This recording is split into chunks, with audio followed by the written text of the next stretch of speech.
Hello, Straight Talk audience. This is AI Gonzalo Lira, and this is Straight Talk, Cyber Cafe Edition.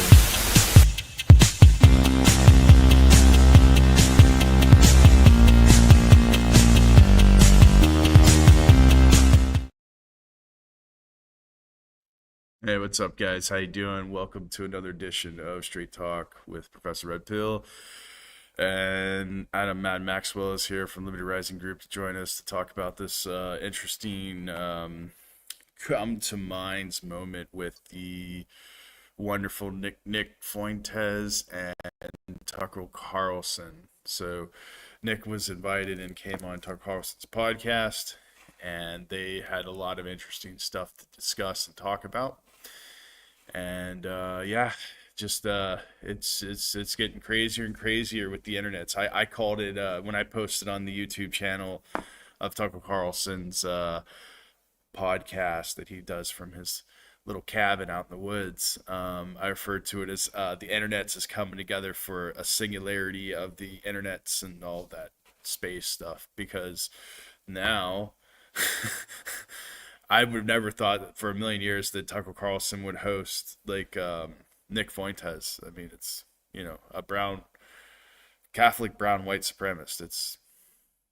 It's just it's insanity to say the least. Like, how do you get a Mexican Catholic brown white supremacist? I mean, seriously, like, I mean, you can't make this shit up, guys. It's just insane. So, nonetheless, they had a lot of interesting things to talk about. Some things I agree with, some things I don't agree with. But it was rather interesting. Oh, we have Adam Mad Maxwell. Are you here? You still working on your camera I am issues and here. I'll jump in more in a few minutes. Just setting up, but uh, okay, yeah, no worries. it was a good, interesting get together. Hmm. Yeah, I mean, for the most part, yeah, Tucker Carlson basically is a former major TV host from Fox News, and now he's basically independent commentator. Nick Fuentes, if you guys aren't familiar with him, he's a far right activist with a history of controversial extremists and anti-Semitic positions, and the alt right, I guess is what they call it. But I mean, I don't know about how Adam feels, but for me, I honestly think that he is, for lack of better words, an FBI informant or a plant. I mean, it's just, again, a Catholic alt right Mexican. What is he? Mexican. He's two different nationalities. Anyway, he's a brown white supremacist. It makes no sense. It's madness. It's like Catholics are usually Democrat and not really right extremist. You know what I mean? Like, and I mean, the other thing is like extreme right wingers are usually anti-Catholic. So, and he's very devout Catholic and talks about Catholicism on his channel multiple times, and how Catholicism is very alt-right and like conservative and all of this when it's really not. But I mean, whatever. I give up. Whatever. Anyway, so yeah. Anyway, that's who he is. So I mean, basically, the interview brings together two polarizing figures in a conservative sphere. I wouldn't necessarily call him conservative because Tucker Carlson's kind of a classic liberal in his stance. Although he was on a fairly what you would call conservacrat. What do we call these? Koshercrat or something is the term that we're using now. The kids are using nowadays. But kosher servocrat or something like that. I don't know what you guys talk about these days, but yeah, basically he's more of a moderate conservative, like more in the moderate middle.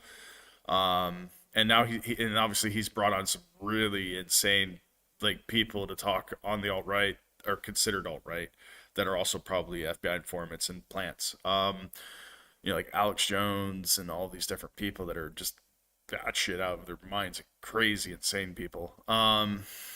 But nonetheless, the interview basically brings these two together, and a so-called conservative sphere, raising questions about media extremism and ideological alliances.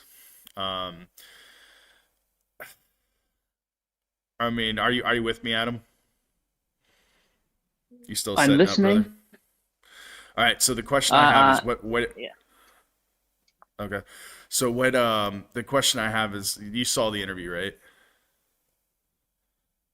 I saw about half of it. Okay. So what you saw, uh, what made you want to listen to that interview? Like, what compelled you to watch that? Like getting halfway through it. What was the main reason why you went to watch that? Well, I watched it because I saw a very funny meme where they're talking across each other and they say, "I thought you were a Fed. No, I thought you were a Fed. Hey, I showed you my badge. We're both Feds." So I thought that was funny, and certainly there's some kind of drama going on there, and seems seems interesting. I like, but really, I would like to know. Again, I've only watched half. I'm going to return and watch the rest later. Um, it's Uh, interesting to see where they converge and where they diverge, and the insights that actually does appear in that. Is it all uh-huh. just slop, or is there um, topics of actual value and insight? Like Yeah. I found it quite interesting when Fuentes was talking about how he got into. Well, I knew his basic history, how he got into becoming Nick Fuentes, but his journey through demographic questions and the it's very Mm, interesting and something that I encounter in my own academic research, and I find it very mm-hmm. frustrating um, attempting to research academically demographics and constant and encountering constant censorship for asking some pretty basic questions. No, I understand. I mean, yeah. I mean, the thing is it's I don't know. It is interesting. But the thing that you brought up about like they made the joke, oh, I thought you were fed, and then like the thing is, Tucker Carlson kind of winked at the cameraman right after he said, I'm not a Fed, which is kind of interesting. He blinked and winked like that. So I don't know. He could be just messing with people. It could be psychological. Who knows? So what you saw, like, what did you expect? Like, what did you expect to see? Did you maybe start off with that Fed issue thing? You still there? Okay. Anyway, Yeah, just I'm give me moving on. 1 minute. All right. So anyway, so the thing is that the platform where the interview airs, how it's promoted, it's it's aired from Tucker Carlson's like cabin in the woods, which is kind of interesting. And he brings a lot of different people in there, experts and whatnot. I mean, Tucker Carlson for the most part has been seems to be pretty transparent, but he's been talking about a lot of stuff like really related to the inside job scenario with the conspiracy theory with the 9/11 thingy McBubbers, and he put it behind a paywall for some reason. So that's interesting. And then Nick also spoke with controversial Candace Owens, who also we've talked about her many times. I think that she still works for Ben Shapiro, and that I mean, so you know about Ben Shapiro with his contracts, how they're kind of ironclad, and he has a very ironclad non-compete contract type situation that he signs with Steven Crowder and Candace Owens, but for some reason they don't have one. But other people that worked with both Candace Owens and with Steven Crowder for some reason have been all over the internet. One of which I've actually met, and that was Dave Landau, who I talked to, and he was kind of like, "Yeah, this is like I, this guy like almost ruined my career, kind of thing," and like, yeah, just basically was overly controlling him, Steven Crowder, basically via, uh, you know, uh, and for some reason like they're still independent and they're actually broadcasting from their same platforms, i.e. the same Rumble and YouTube channels, but yet for some reason have left his network and somehow got out of the contract that they had together, multi-million dollar contract, and are actually filming from the same studios using the same equipment as I've got here, like set up, like they're recording from the same equipment for the same studio, same channels, haven't changed anything, haven't changed platforms. Like Tucker Carlson completely, when he had left Fox News, completely set up a studio in his home, his home, his cabin. I think he's in New Hampshire. He's up in New England somewhere. But like, completely set up on his own, independent, broadcasting, with hosts and stuff. And you could tell he has completely cut the axe and contract any type of obligations or dealings with Fox News completely. But for some reason, Candace Owens and Tucker Carlson, or not Tucker Carlson, but it was Candace Owens and Stephen Crowder are kind of exempt from that for some reason. But whatever, that's neither here nor there. The length and the style of the podcast was it's typical Tucker Carlson fashion. I thought it was actually pretty well put together. I saw the whole thing tonight before we went live, and I had a couple other I had some lessons and different stuff, different lectures that I had to do earlier. But yeah, I mean the length was about an hour, a little over an hour, I think, or at least an hour and a half. It was kind of typical of like a two-person podcast. About an hour and a half is fine. And yeah, it was pretty clear. I don't think it was really, they weren't talking about anything that was really too controversial, but my guess, because like I said, Tucker Carlson was kind of, he's an interviewer. I mean, he's a experienced talk show host slash like journalist, I guess, or like anchor. So like he was kind of keeping the flow of the conversation, the questions, like within the realm of what he wanted for his particular podcast. And I'm sure they probably agreed on what they were going to talk about, because bringing someone like Nick on your show, or like what Alex Jones when he brought on I'm talking about Yay, where he come out with a net and Yahoo and wore a what was it called? What is that, like he was out of Pulp Fiction or something, the Gimp You had mask or like some, something. yeah. The Yeah. Netanyahu thing was pretty funny though. I thought it was funny as hell. I thought it was funny. I mean, I'm not saying anything like wrong about. Yeah, it was actually pretty hilarious. It was on the spot too. I don't even think he may not even plan that. It may have just been something that he was like, hey, let's just come up with some funny shit and let's just do this. It was pretty funny. But yeah, the funniest part about that interview with Alex Jones is the fact that like he was literally, Alex Jones was like so shocked and like, I'm really sorry I brought these controversial people on here, and this isn't scripted. So like, it's like, dude, are you a moron? Like that pretty. So what I'm trying to get at is comparison between Alex Jones and Tucker Carlson. You can tell because Alex Jones is like, oh, I'm a journalist and I'm a professional and listen to me because I know what I'm talking about. But yet Nick Fuentes was on Tucker Carlson's show podcast, and he was on Alex Jones' podcast. I mean, although there's a certain period of time between those events, but the thing is that actually Nick looked fairly professional and like when he was being interviewed by Tucker Carlson. I mean, they talked, obviously the stuff that they're talking about now is, it's not really that controversial, because now it's like literally YouTube is like, we can't even censor this stuff anymore. It's so mainstream, because I mean like 10 years ago or 5 years ago, or even like 2 years ago, like they were just suppressing a lot of the stuff that they were talking about. But it didn't really get too radical. It was just basically, it was still very surface, and what I saw. But yeah, I mean, it is what it is.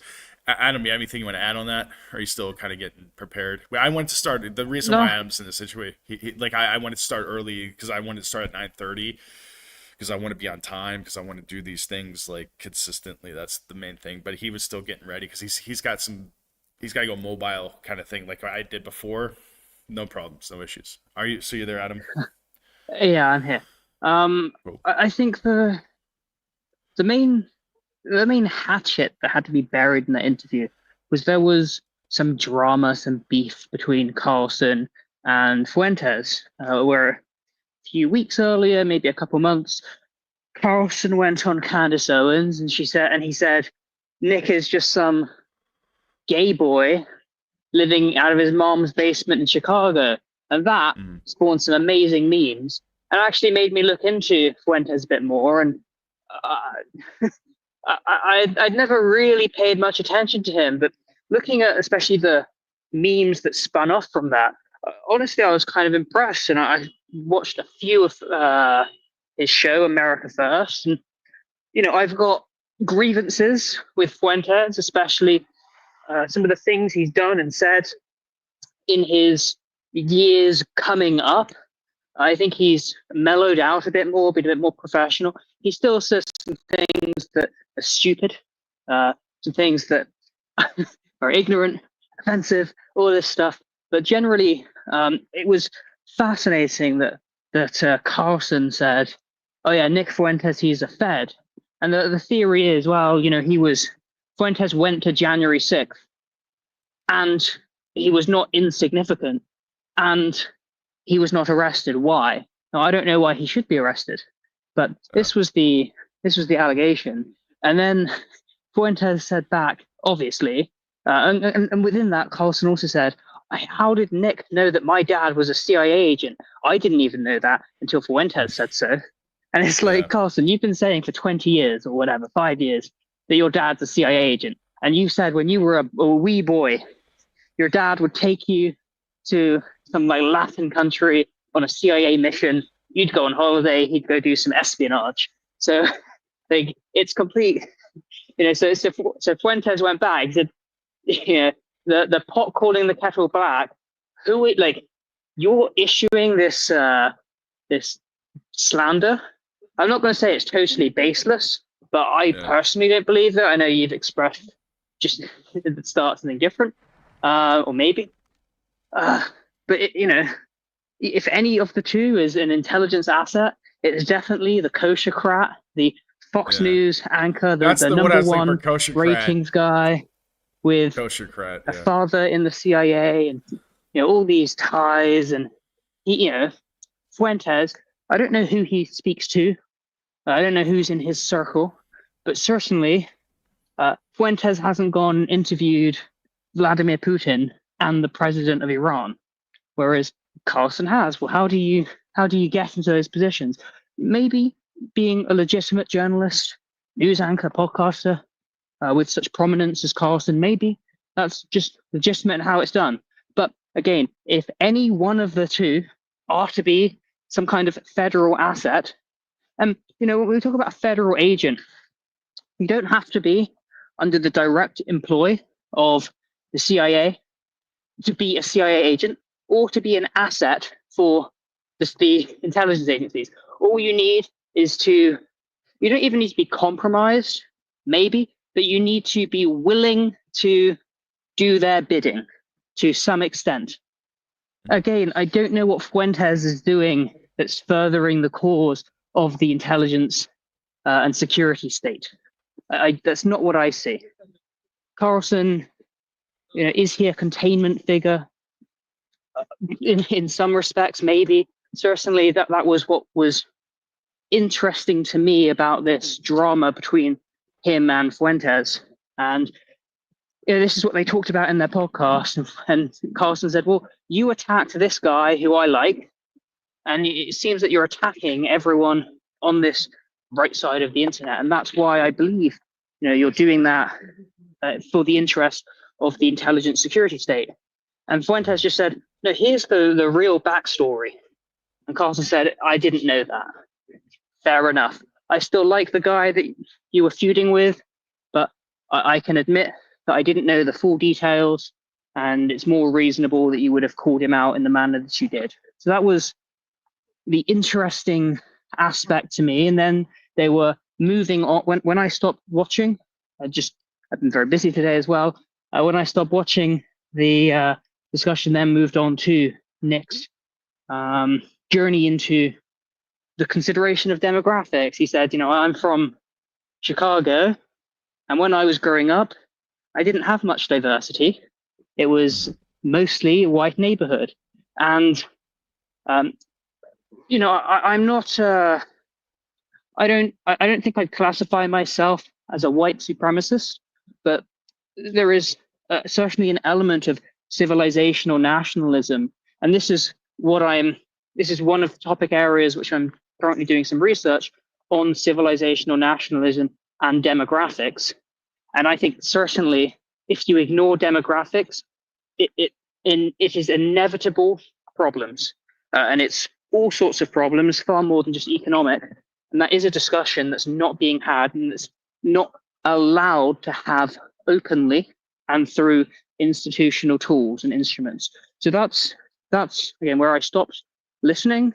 I will go back and finish it, and it is certainly one of the more important discussions to have, because the consequences of immigration and demographic shift is long term, intergenerational, and is very, very, very difficult to reverse. Mm-hmm. Yeah, I mean, it's what it is. Um,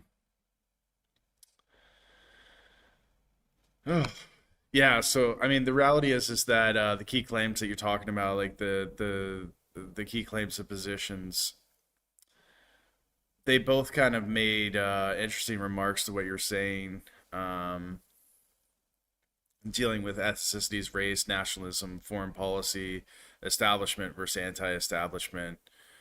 Um, I mean,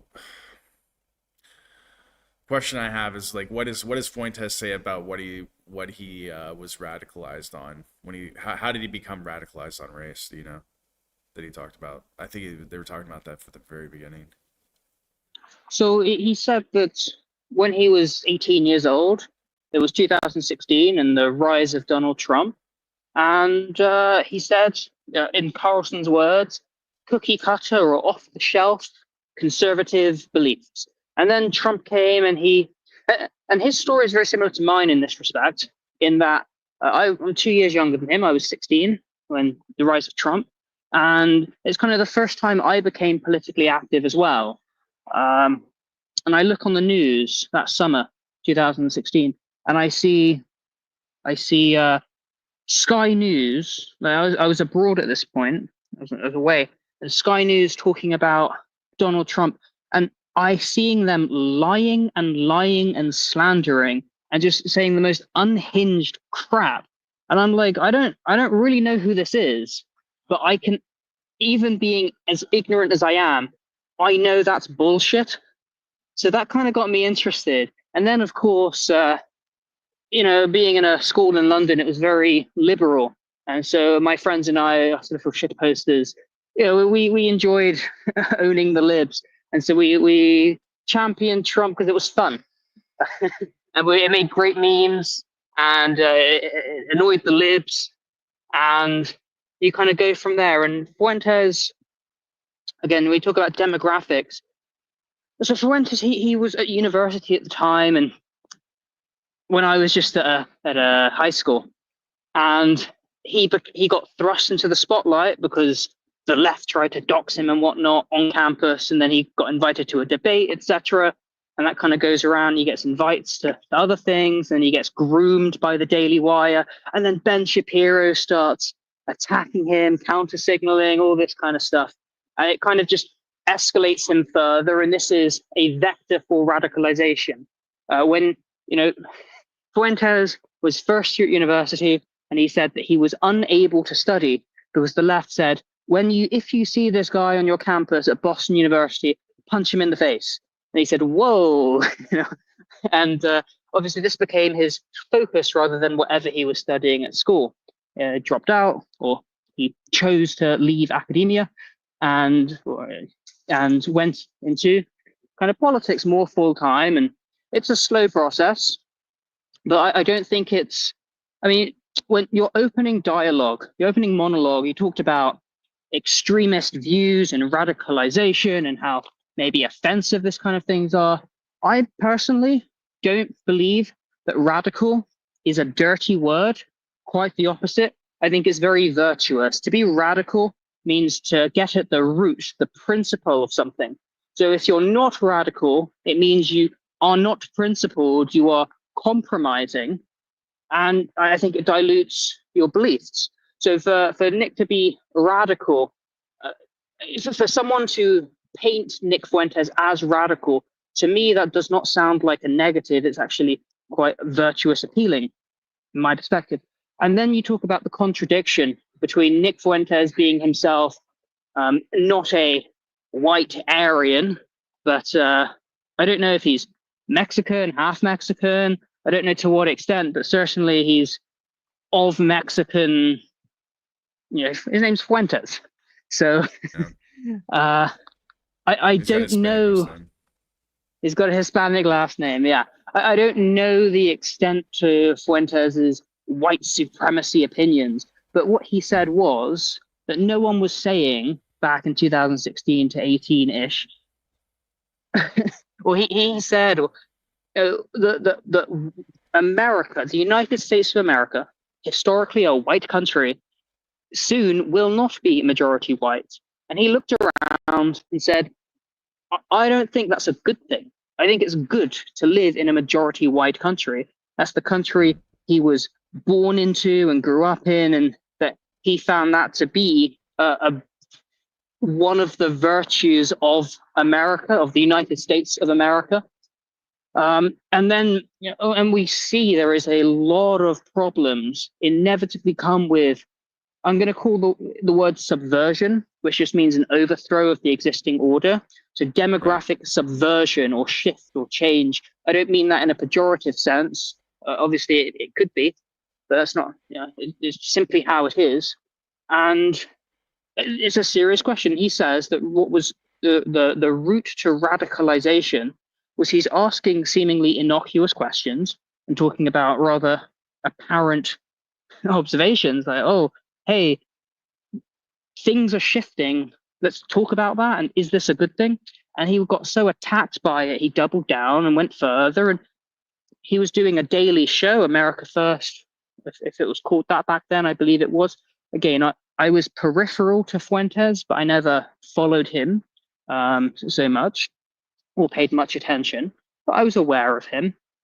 And this is how attention and politics work in today. If you're doing a daily stream, a daily show, what goes viral is going to be your offensive moments, controversy. It's going to get the attention. It's going to get people to come to you. It's going to create more, I don't want to say an echo chamber, but certainly it focuses the attention on it and further incentivizes I guess an echo chamber towards these beliefs, especially if these beliefs aren't wrong.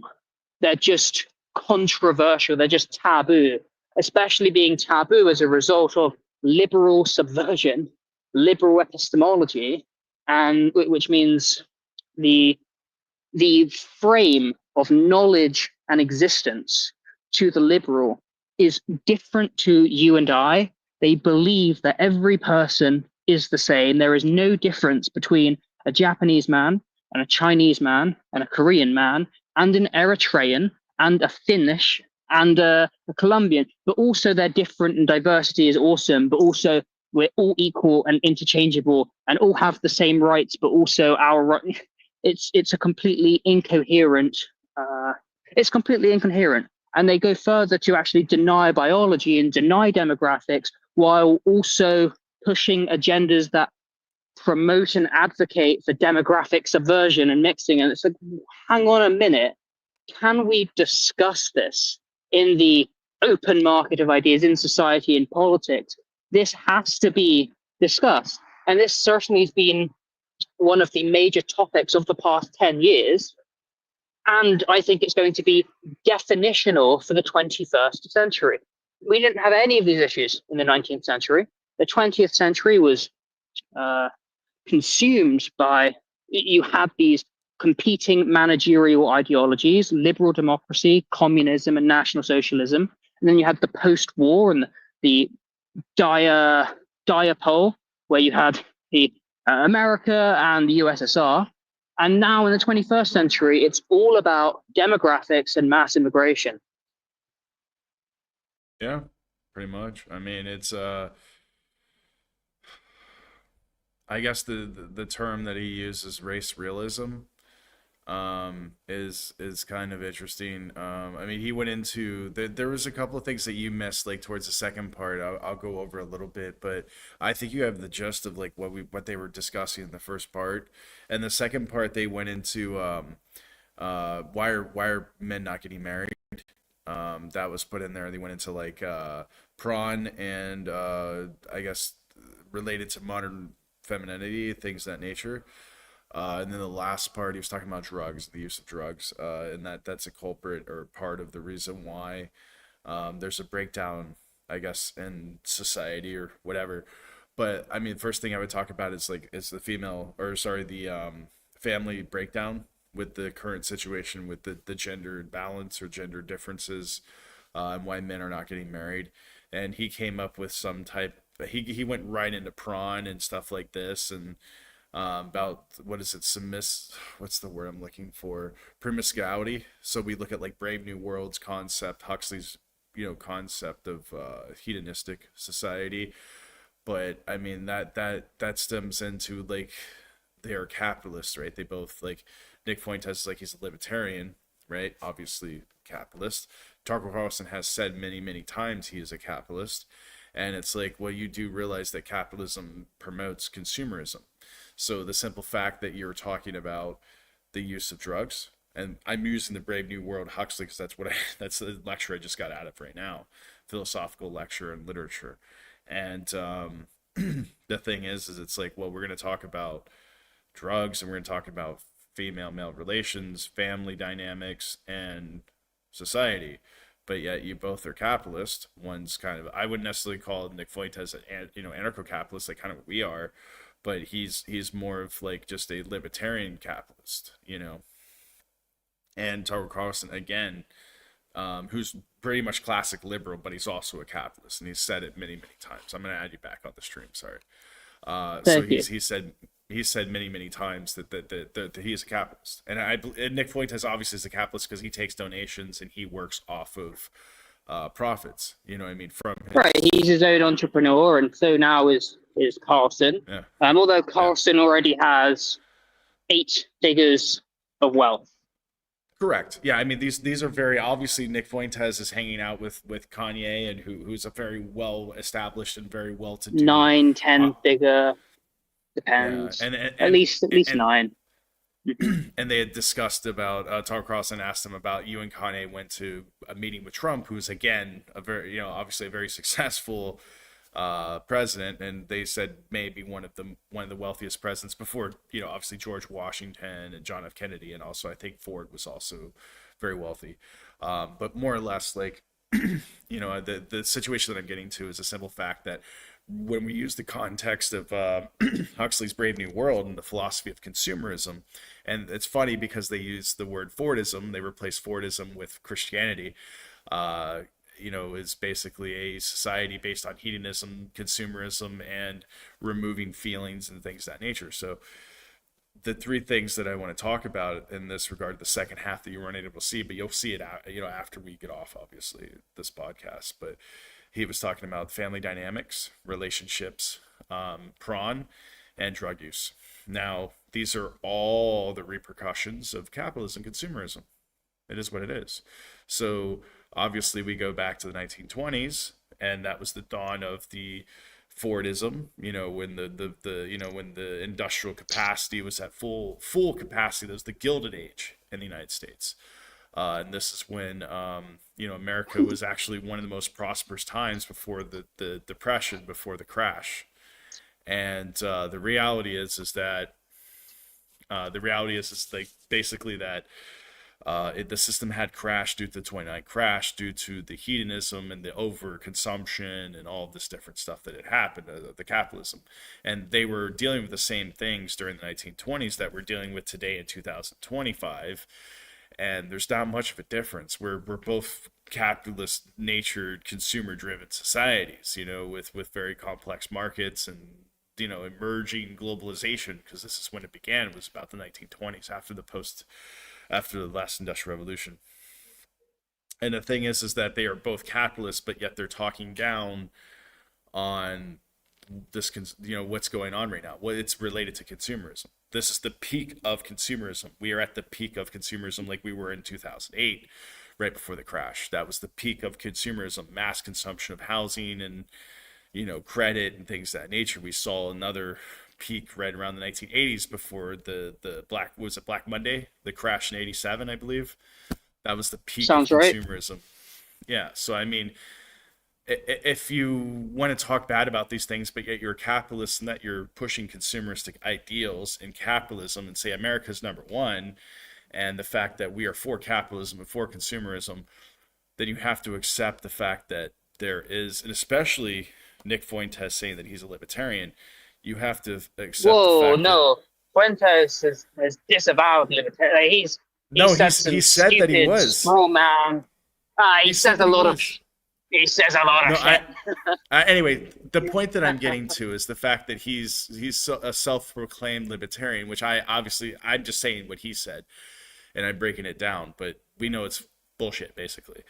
But Because the whole point of what I'm saying, that the point I'm getting to, is that they are portrayed capitalist, obviously classic liberal and libertarian, but they do not believe that people should have the right to view what entertainment they want to do, what drugs they want to do, or whatever consumption they want to do, even though they're classic liberal and libertarian. Do you see where the contradiction comes in? Do you see where it's like maybe they are feds? I don't know. I think there's a confusion of terms, and Mm-hmm. but by everyone, I think we all have different dictionaries. So you talk about Right. capitalism, and certainly some of what you're describing is accurate and aligns with my definition of capitalism, or at least the characteristics that arise from like this consumerism. I don't think it's inherent to capitalism. I do think it is there. Mm. I do Right. think you can have but there is a question: is capitalism what we have today with government intervention, liberal democracy, or is capitalism simply the capacity for private ownership of the means of production, free market, and the ability to voluntarily trade goods, labor, services, currency without Right. Why not? interference? Uh, Why not? so that's my definition of capitalism, but I don't use capitalism anymore. I think it's a very, very bad word. I don't call myself a capitalist. I call myself either an anarcho-capitalist or perhaps an adventure capitalist once I regain Mm. the capacity to travel. I don't think capitalism, I think it's such a dirty word. And it goes all the way back to Karl Marx. So I don't love the word capitalism. What, like Nick Fuentes, I've seen him talk smack about libertarians. I would classify him as more aligned with, I don't know if you want to say traditional or conservative, but certainly a Catholic nationalist. That's how Yeah, I define him. he's a Catholic nationalist, definitely. He's His not a classic higher liberal. ideal is not Right. individual liberty, but Right. in his he like a Catholic. And it's fun. You can actually be a Catholic nationalist and a libertarian, but to Mm. what extent? He's not, as you say, he's not ANCAP like I am, and like you may consider yourself to be. He's a Catholic national, which is fine. Like he can have that, and in fact, you can have anarcho-capitalism. It's an ethical framework where you can have within it covenantal communities where you can have a Catholic nation, and that's fine as long as you're not Yeah. forcing it on everyone. But which I think he would like to do. Um, then when I think it was when Charlie Kirk was assassinated. It may have been Mm. there was another shooting just before that, or maybe just after. It may have been. I think it. Of course, Irina Raperd was murdered on the subway in North Carolina, and then Charlie Kirk got murdered. And I listened to what Charlie Kirk had to say about this, and I found it fascinating because he said, "Look, we can talk about this problem, that problem, but really, you talked about you just in summarizing the latter half of the conversation, talked about the breakdown of society across all these vectors. But what Fuentes said is really, well, you get straight to the meat and bones of it. It's a spiritual problem, and you're ascribing that spiritual problem as being almost inherent to capitalism or implied by it, where I think it's much more implied by democratic republicanism. So I am against democratic republicanism. I think that's the cause more than capitalism. And capitalism may enable it, but also I don't believe we live in a capitalist society. I believe there's capitalist elements, capitalistic, but I don't think it's capitalism, which is why I hate the term, because I just don't find it effective in communication. So I think it, and you talked last. You talked about having family and why aren't people having families and children, and you mentioned a number of factors. driving it back to the first half of the interview, I don't know if this was brought up, I imagine it is the demographics. like you import aliens into your country, you subvert the ethnos, and it's great for the ruling class because their power base, the people the, that they are capable of plundering grows, and the GDP grows, and the assets inflate, and the prices go up, and they capture a greater portion. Or even if they capture the same portion, well, first off, it weakens the masses, but secondly, it grows the economy of the masses, which means that the ruling class capture a greater absolute amount. So it's clearly in their interest to subvert the ethnos, and increase the capacity for plunder. And this is really the problem, and everything else is derivative. So you said capitalism is consumerist. Maybe that's not an invalid observation.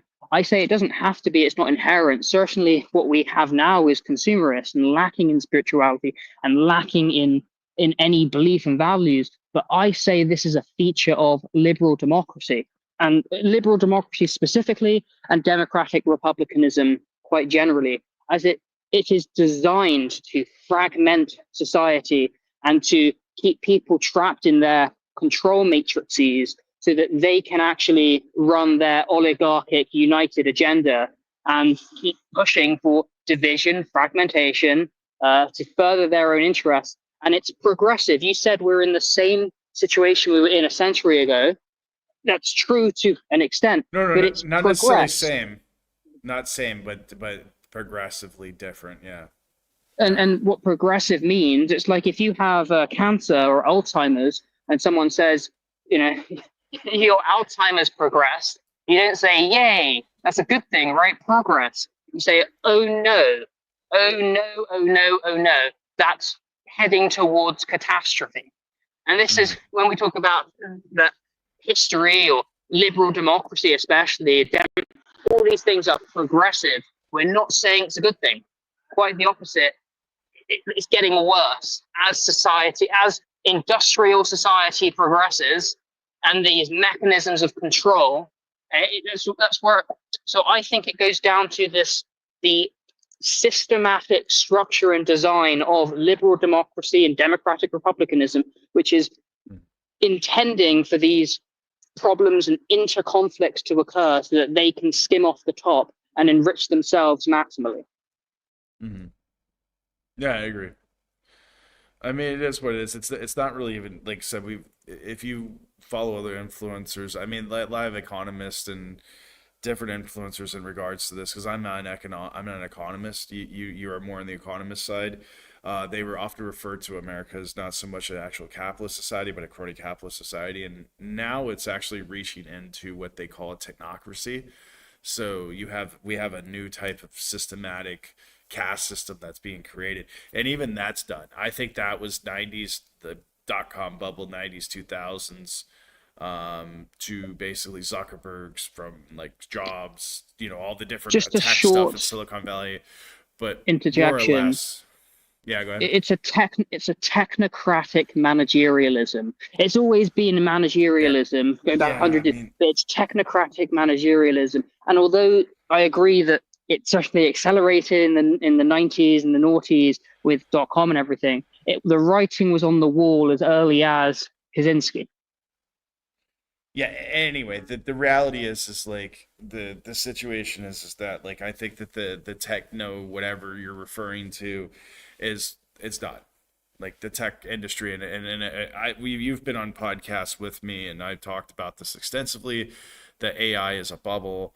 Now we've been saying this, you and I, or even myself, for 3 or 4 years now, podcasting this, that AI is a bubble and it's going to burst in 2025 right now, end of this year to next year. And now actual experts and people that are knowledgeable by AI and the tech industry, and even bankers, that are starting to say, you know what, it might actually be an AI bubble. And nobody was agree with me. And that's usually how it is I will come up with these predictions based off of sociological and historical facts, as well as the quantitative and even the qualitative to an extent, and say, hey, this is probably going to happen, and I give a timeline, and surely enough, it generally happens pretty damn close to that prediction within the time frame that I put. But more or less, like I said, the whole technocratic society, or this, technocratic managerial society, this is done. Like this is over. Like it's going to be over once the AI bust happens, the AI bubble pops, like the .com bubble. And Oh I don't think man, there's going to be. Go ahead. I wish I was that optimistic. Oh no, it's going to burst. It's going to bring down the entire tech industry, because the thing is, it's not so much that it's not so much like the tech industry is going to be brought down because of AI, because AI is replacing everything. No, it's not even that. It's just literally the amount of malinvestment that's been put into AI. And the thing is some of it's just, to put it straight, it's like Lehman Brothers, AIG, and all these different banks during the CDO crisis. It's the same thing, but now it's an During AI the crisis. CDO crisis, these big banks failed. Hold on. Let me get to this point, and then you can talk about your CDO crisis. But the reality is like the CDO crisis, the AI bubble is going to be, like I said, these like Facebook, like Google, like Meta, like all these different, even Elon Musk. These are all banks. They may be big businesses or too big to fail kind of situation, like we had with the CDO crisis in '08. But these are also banks, because they finance projects, and they buy people's projects and other inventions and things of that nature, even Microsoft. And the thing is, like when you look at Elon Musk with Tesla, and you look at SpaceX and these different like entities that he's part of, they're all funded either solely or partially or through indirect third channels to fund his organizations. So the reality is that the governments, or the government, I'm talking about the American government, the taxpayer, and not only the American government, but other governments are funding this AI bubble. So it's even worse than the the CDO crisis, because now you have private banks, venture capitalists, you have a lot of industries and big business, like the Silicon Valley. China is investing in this crap. A lot of countries, nations, and banks. This is bigger than the CDO crisis, and you can get in the CDO crisis now. But basically, what I'm saying is, it's going to be a house of cards. It's going to bring financial markets along with the tech industry and big business, because the largest businesses right now are what? Nvidia, Apple, Google, Meta, like all of these organizations, these tech industries. This is the economy. So when it does crash, I'm trying to explain the significance that it's not like a financial market crash where they just erase money. They're going to be erasing data centers. They won't be able to keep the data going. Like they won't be able to keep the server farms going when there's no money coming in to run them. So that means they get shut down. So they're going to be losing massive amounts of data and processing power very quickly, unless governments come in and hey, we're going to bail it. No.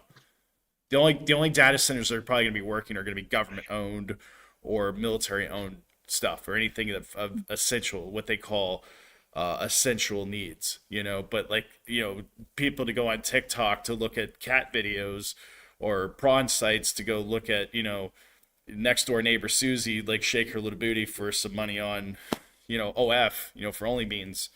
Yeah, that's going to be shut down. So that's going to change the livelihood of people in general, and that's what I'm predicting is going to happen at the end of this year through next year, maybe up until 2030 before everything gets settled down. But go ahead and talk about the CDO crisis that you were trying to get to through my little rant. So I didn't mean to interrupt your rant. I wanted to just to clarify that when the banks, these banks failed, and there was a financial crisis, and the banks needed a bailout. Did the banking system fail? Was it transformed at all, or significantly or structurally? Or do we have the same banks, the same practices, the same, mostly everything, maybe a few changes 10 years later, 15 years later? Or, have they just changed ever so slightly, but nothing really structurally significant?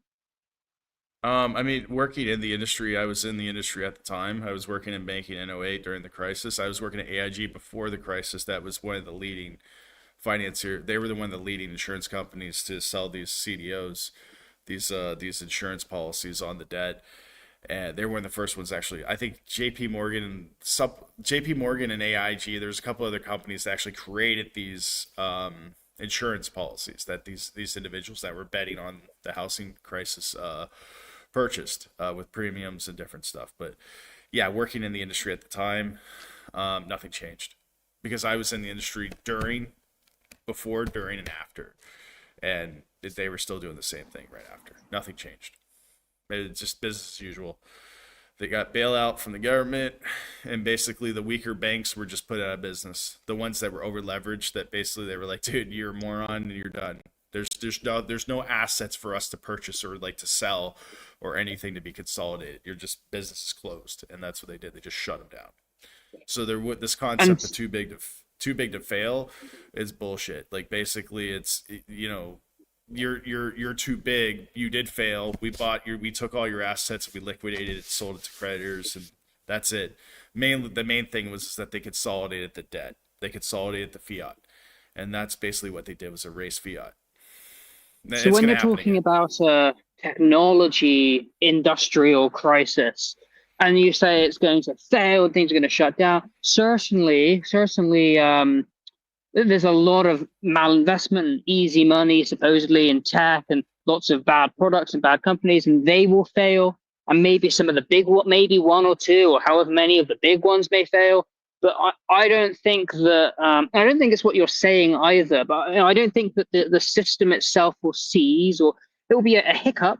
There will be destruction. There'll be refinement, creation. I think what will come out on the other side is, unfortunately, more of the same.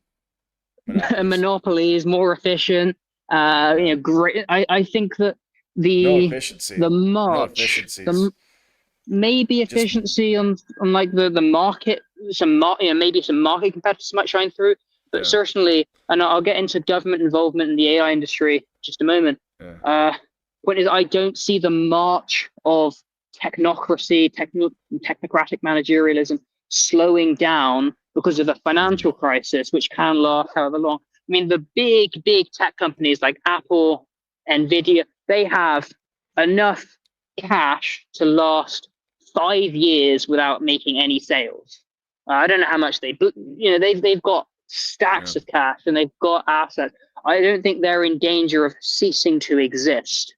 They have no overhead. I mean, there's no manufacturing. There's no overhead. They don't even own buildings. They just own a lot of servers. Anybody that's an AI and patents, a lot of and R&D. Sure.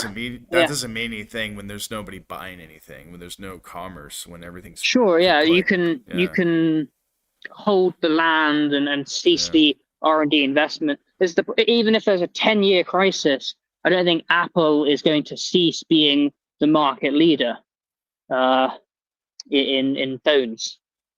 I just don't. No, I mean, just don't see that people just won't be using phones because the technology will be so shitty. It's like 5G. Like, what happened to 5G? Well, so we don't have the I mean, think about the Soviet Union when it collapsed. Like, the infrastructure, how terrible it was. Go look. You're in post-Soviet country. I am right now as well.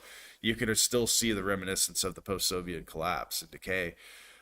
In parts of maybe not in the capital per se, but just leave the capital and you'll still see the reminiscence of it. Even in my capital, I still see the reminiscence of the post-Soviet collapse, the decay. Well, in the capital, there's a lot of graffiti, but in the rest of the country where I live, there's been a lot of development. It was a very underdeveloped country where I am in the Soviet Union, and since then, the joining of the EU has brought enormous economic investment.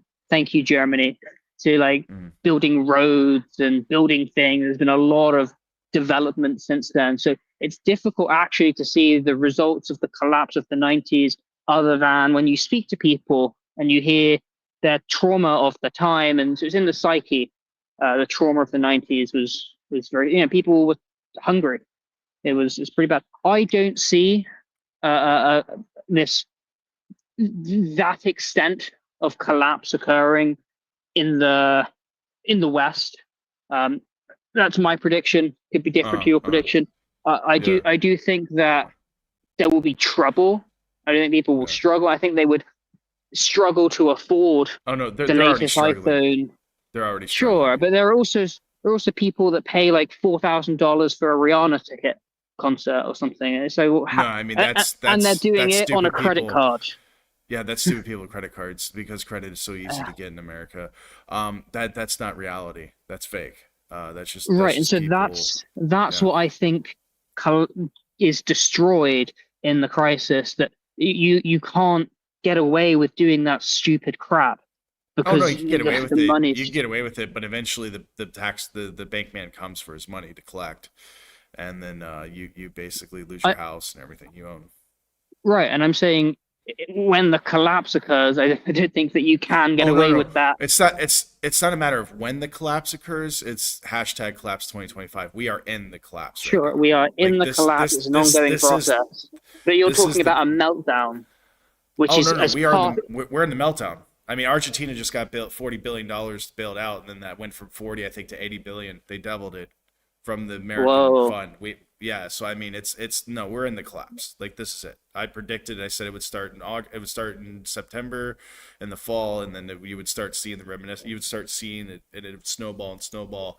We're in the collapse right now. So on my Yeah. side, so we talked about it. I said, when we started doing this 2 years ago, I said, I think that Ukraine would experience a manpower shortage around this time of year, fall 2025. And I said that the system will not go into will not allow a full meltdown until they lose the war in Ukraine, which would result from a manpower shortage because you can keep funding, you keep sending weapons, but if you don't have. Yeah, manpower. You cut out, I think. Yeah, I mean, with Ukraine, it's Oh, a little bit different. You so I understand, like, don't think that the meltdown will occur until they can no longer keep fighting the war in Ukraine. That's uh, my prediction. So I think they're still it's kidnapping not gonna be, children. So. it's not, yeah, it's not gonna be like a, so even the Soviet Union was in a sudden collapse, by the way.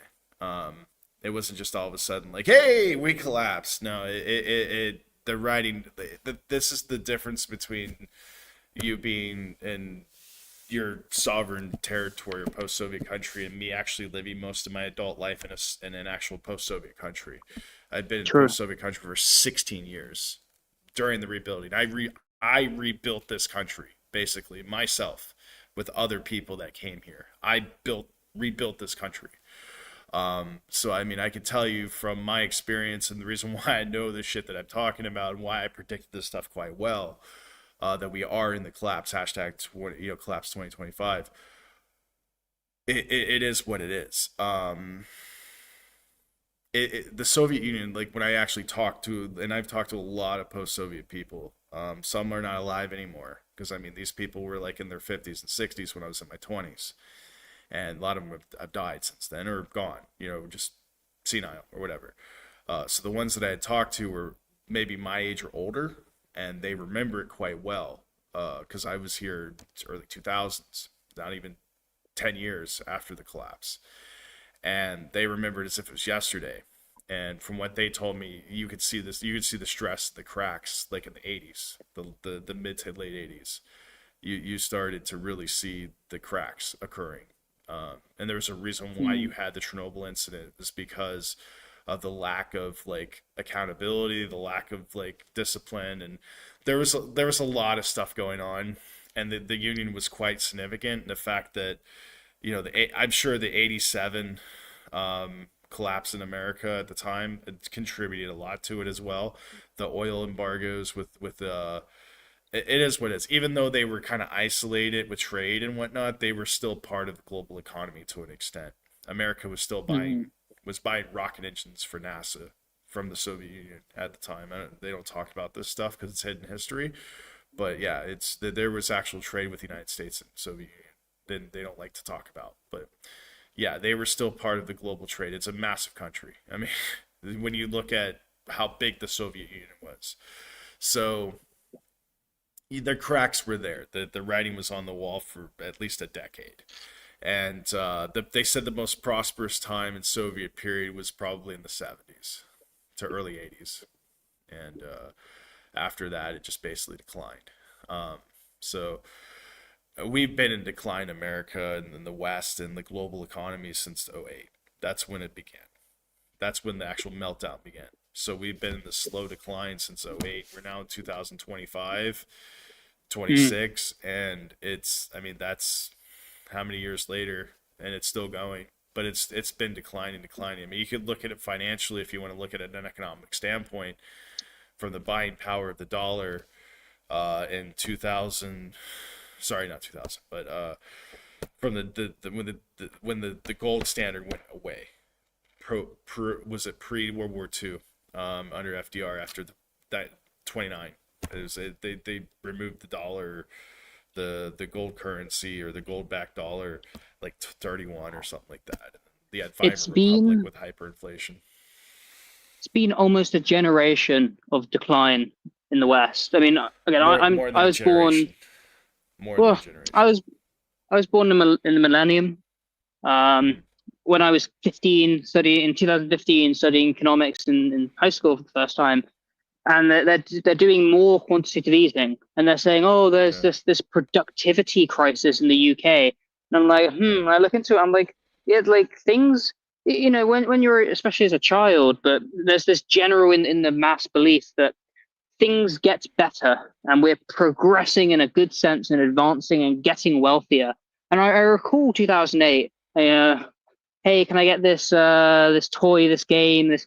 And the parents said, no, we can't. It's a recession. Well, what's that? um, but by 2015, even as a young teenager, I could see, like, okay, things are not going well, and there's still some cognitive dissonance because you're still brainwashed into believe into these um, chattel beliefs. But yeah, certainly by 2020, it's like, no, everything is terrible, and they're just lying about it and covering up with printing, and just put some not even flex tape, put some low quality duct tape over it, and just yeah, keep it going until. And I think that, well, collapse is an ongoing process, and we've been going through it since at least 2008. I think it's a good 2007, 2008. I think it's a good start point. Um, I think that there will be inevitably a parabolic waterfall, a meltdown moment, and I don't think that meltdown moment occurs until after the physical boots on the ground reality manifested in the form of, let's spend all our money on our arm manufacturers to launder, to perpetuate this war in Ukraine, a war of Western choice and aggression. uh-huh. Yeah, I So don't know about that it's one. very much Um, it, to emblematic of their to be system. honest, the Ukraine war is like the least amount of like situ- it's the least amount of like economic impact regarding Europe and other countries. Do you understand? Like, I mean, there's a lot of money Oh, that I was put into that disagree. country, but most of that money has not actually been put in Ukraine, by the way. A lot of that money has Yeah, been funneled through laundered. banks. It's not laundered. It's just been put. It's been promised but not sent. It's been laundered. Well, laundered, I guess, is an okay word, but Laundered it's to not. It's not. the It's not laund. shareholder military industrial complex.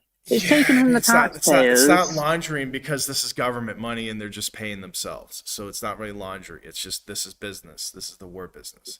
So the Okay, money yeah. is just it's just going from one bank to another bank, but it never actually gets to Ukraine.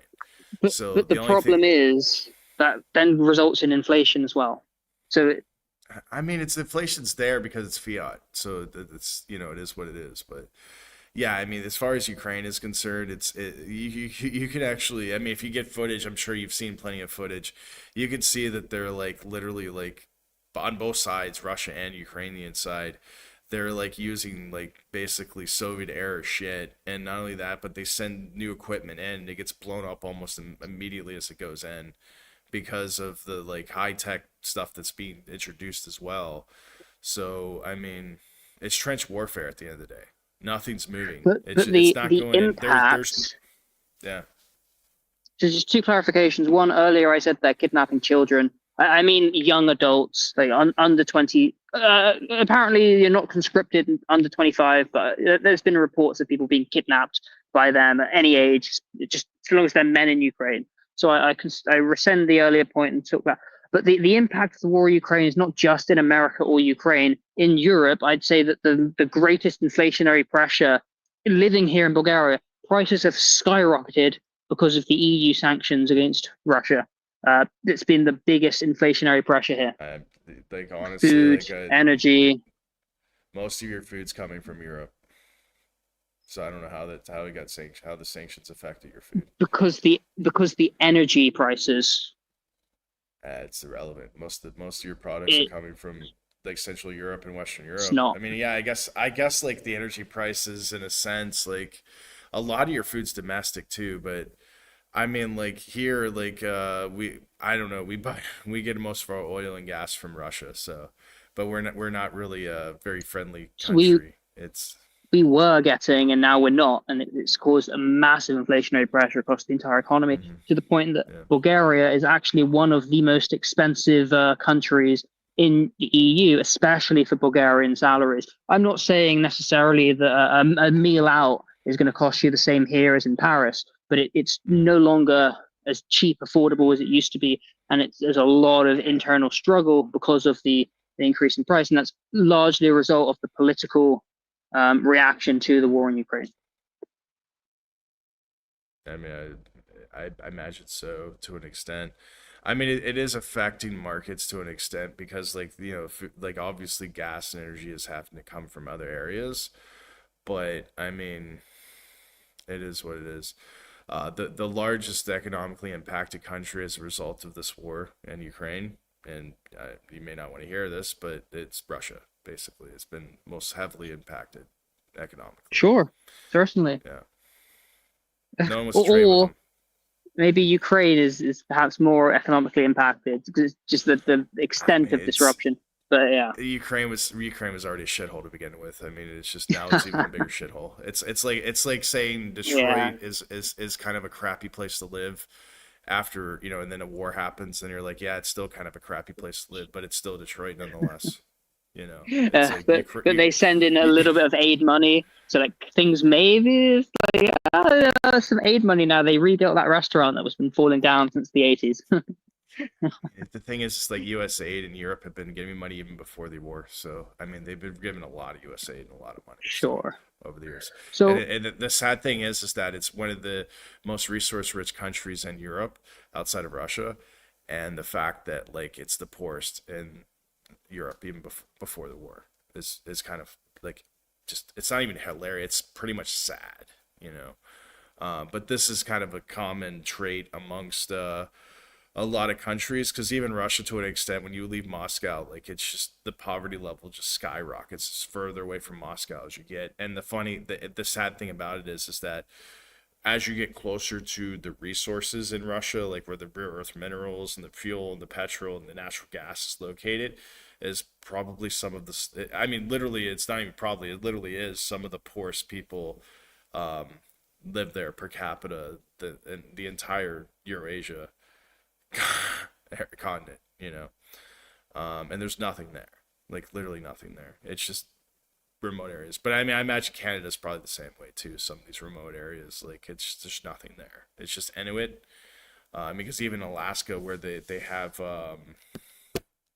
the oil pipelines and pumping and stuff like that, there's Inuit that live there and they receive like checks for like $100,000, and like they're living in like swaller and like cabins with like no working toilets, but like to buy that cabin because they're getting a check each month for the oil revenues, they're literally a house is like $200,000 or $300,000 for this like little shack. Like a trailer is like worth $100,000, $200,000 just because like if you live there, if you have a residence there, you get a check each month, and most people don't work.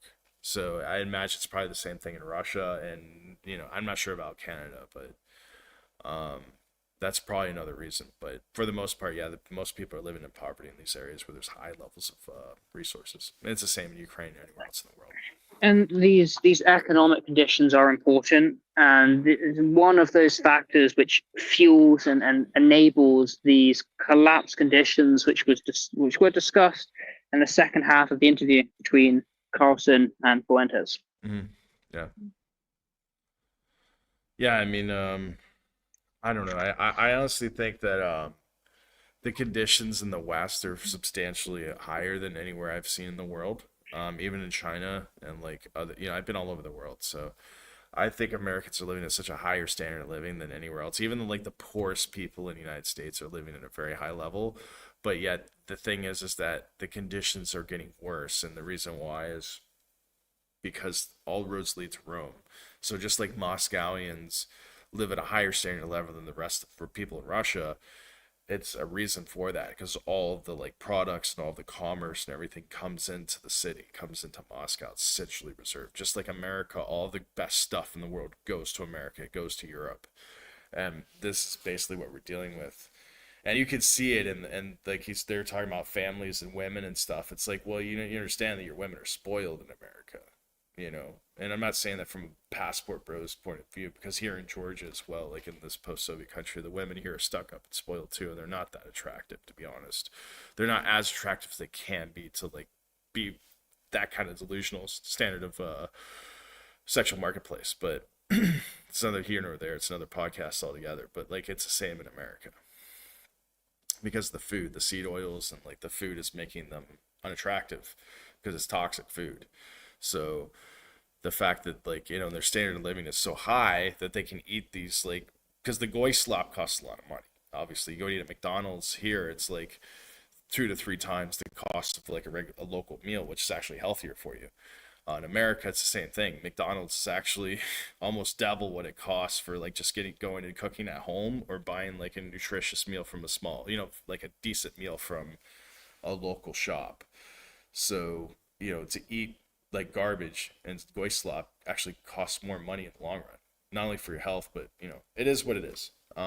People are living a higher standard of living, and I would say even in Bulgaria to an extent, they probably are living the same, like in the citadel and the capital. They're probably living in a much higher standard of living than a lot of people in other parts of the world. So, it is what it is.